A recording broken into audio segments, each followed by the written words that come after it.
Hello students, I Sushma Kataria from Surya School Bhiwadi, and today we are doing the 11th class grammar portion, tenses part 1. And in this video we will discuss about the introduction and the first portion of and the classification of tenses on the basis of time. So what is the meaning of tense? The word tense is derived from Latin word tempus, which means time. A verb indicates that the time of an event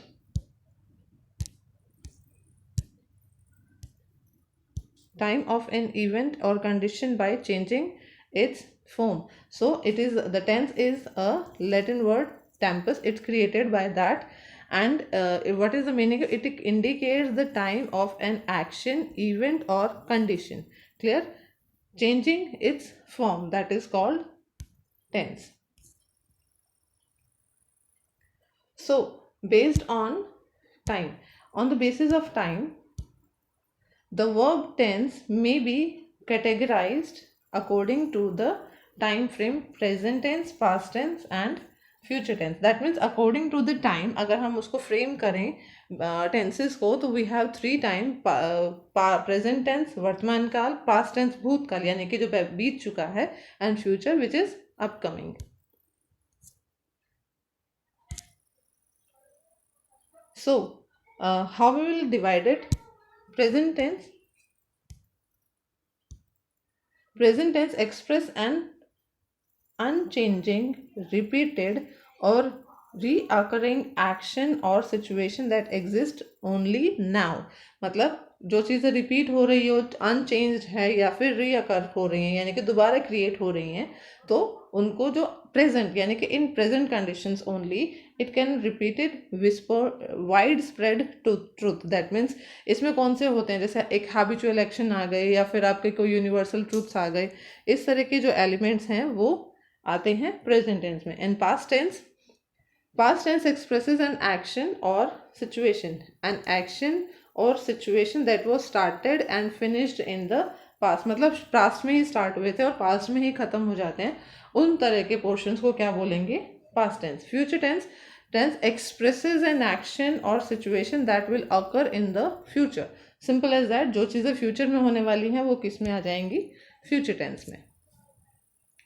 next, on the base of concept base में इसको कैसे करें? The verb tense में also be categorise according to the aspect refers to the nature of action describe by the verb. मतलब वो किस तरीके से उसको वर्ब को किस तरह से प्रेजेंट किया गया है, उसके according on that basis also हम टेंसेस को कैटेगराइज कर सकते हैं. जैसे इनडेफिनिट और सिंपल, कॉन्टिन्यूस यानी कि प्रोग्रेसिव हो रहा है, परफेक्ट और यानी कि कंप्लीट पोर्शन हो चुका है, परफेक्ट कॉन्टिन्यूस यानी कि परफेक्ट भी है यानी कि कंप्लीट होने वाला है, पास्ट में स्टार्ट हुआ था और फ्यूचर में भी उसको कंटिन्यूटी में दिखाया गया. सो इनडेफिनिट यानी कि सिंपल जो कि कंप्लीट नहीं है, कॉन्टिन्यूस और प्रोग्रेसिव यानी कि चल रहा है प्रेजेंटली भी, और परफेक्ट काम यानी कि कंप्लीट टेंस हो जाएगा. परफेक्ट कॉन्टिन्यूस यानी कि कंप्लीट होने वाला है but it will be on continue form.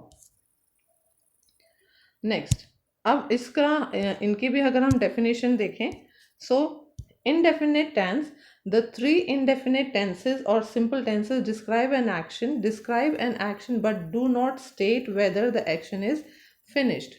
Clear? मतलब एक एक्शन को तो डिस्क्राइब करते लेकिन उसका एक्शन कब खत्म हुआ है उस चीज़ को डिस्क्राइब नहीं करते, यानी कि कंप्लीशन को दिखाते नहीं है. एक एक्शन को सिर्फ यहाँ पे प्रेजेंट किया जाता है, that it happens. Okay. Continuous tense, the 3 continuous tenses, incomplete tenses और प्रोग्रेसिव टेंसेज. समझ में आ गया? तो ये है कि अनफिनिश्ड है और वो प्रोग्रेस में चल कर रहा है यानी कि it is in continue form. Okay. So perfect the complete tenses. Perfect tenses describe the finished action यानी कि जिसमें काम पूरा हो चुका हो उसको हम परफेक्ट टेंस में कन्वर्ट करते हैं. Okay. Perfect continuous tense to combine the complete tense and the incomplete tenses to describe an action was in progress and then finished. मतलब पहले वो प्रोग्रेस में था और वो अब फिनिश हो चुका है, तो उसको बोलेंगे perfect continuous tense. Clear? So here we have 12 possible verb tenses. That is, verb के अकॉर्डिंग अगर हम देखें तो वर्ब के अकॉर्डिंग क्या होता है, वर्ब के अकॉर्डिंग आएगा प्रेजेंट, पास्ट, फ्यूचर, एंड हर एक में चार चार पोर्शन दिखाए गए हैं, पास्ट इंडेफिनिट, प्रेजेंट इंडेफिनिट, और वहीं continuous and perfect continuous. So these are the form, you all are aware about it. Okay, so this is the you can say the chart of it, and I think you are completely aware about this fact. So we will do from this only, and in the next video we will discuss about the different portions of tenses. Thank you.